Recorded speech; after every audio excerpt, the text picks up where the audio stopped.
Bom dia, graça e paz, queridos ouvintes, amados nessa manhã de 2 de janeiro, onde nosso devocional diário continua. Estamos em Marcos, capítulo de número 2. Algo novo está acontecendo. Jesus, o Deus da glória, o Rei maravilhoso, o Messias esperado, está entre o povo, mas nem todos conseguem notá-lo. Nós vamos ver que a maioria do ministério de Jesus aconteceu em Cafarnaum, não em Jerusalém.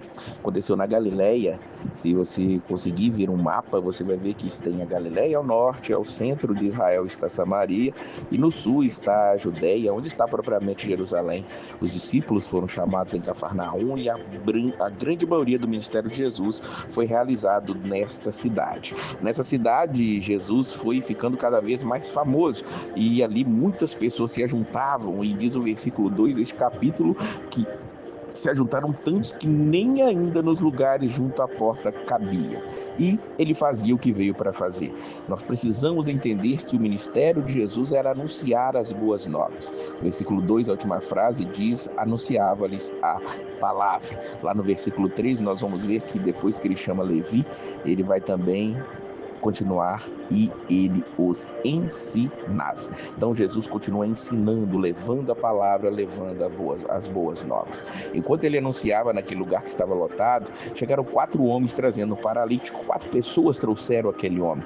Costumamos dizer que eram 4 amigos, mas por que não dizer 4 pessoas que viram alguém necessitada naquele momento e tomaram uma atitude de levar aquele paralítico para poder estar ali diante de Jesus? Fizeram algo especial, subir até o telhado, destelharam, descer aquele homem, e a Bíblia diz no versículo 5 que Jesus, vendo a fé deles, a fé talvez do paralítico e daqueles homens, ele diz para aquele homem: filho, estão perdoados os teus pecados. Que coisa maravilhosa! Mas é maravilhoso para nós hoje, que já temos um quadro geral da ação de Jesus e do ministério de Jesus. As pessoas que estavam ali ao redor, escribas, fariseus, que sempre estavam ao redor de Jesus, querendo encontrar algum erro nele, vendo aquilo que estava acontecendo, estavam ali preocupados. A outros lugares nós vamos ver que eles tinham inveja do que estava acontecendo. Eles vão dizer: por que este homem blasfema?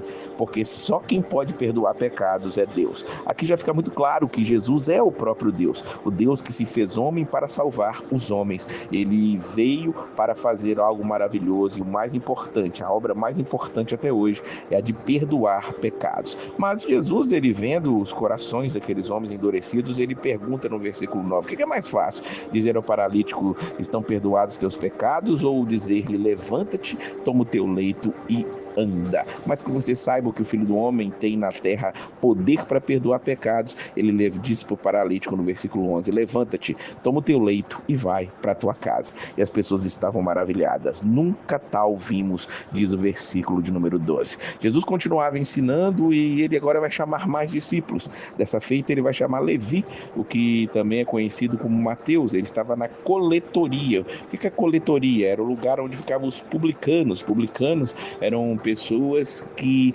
cobravam impostos dos seus conterrâneos, e isso fazia com que se fosse odiado. O Império Romano dominava naquela época, como nós sabemos, e o Império cobrava altos impostos das pessoas as quais eram dominadas por eles.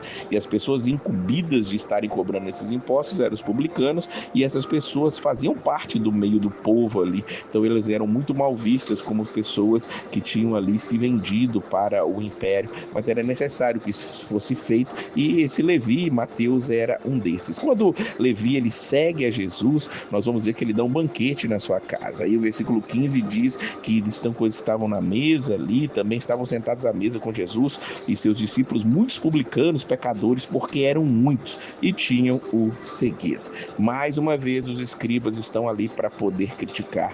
Vendo ele com os publicanos, pecadores, os escribas, os fariseus, os doutores da lei se achavam superiores a essas pessoas e estavam ali: será que ele não sabe que está comendo e bebendo com publicano e pecadores? E Jesus dá uma resposta especial para aquelas pessoas: os sãos, as pessoas que não têm doença, as pessoas que se acham independentes, não necessitam de médico, mas sim os que estão doentes. Eu não vim chamar os justos, mas sim os pecadores ao arrependimento. Que coisa maravilhosa! Mais uma vez o arrependimento sendo trazido à tona, e somente aqueles que reconhecem os seus erros podem vir até Jesus joelhos, pedindo a Ele misericórdia e pedindo perdão pelos seus pecados, como já foi mostrado acima. Esta é a obra de Jesus. Jesus veio trazer algo totalmente novo. O versículo 22 diz assim: ninguém deita vinho novo em odres velhos, de outra sorte o vinho novo rompe os odres e entorna-se o vinho, os odres estragam-se, o vinho novo deve ser deitado em odres novos. Por que Jesus disse isso? Porque ali tanto os discípulos dos fariseus quanto de João o Batista, o que o batizou, estavam ali questionando, porque eles jejuavam e os discípulos de Jesus, eles não jejuavam. Jesus diz para eles: podem porventura os filhos das bodas jejuar enquanto está com eles o esposo? Enquanto tem consigo o esposo, não podem jejuar. Chegará o dia em que o esposo será tirado, então jejuarão.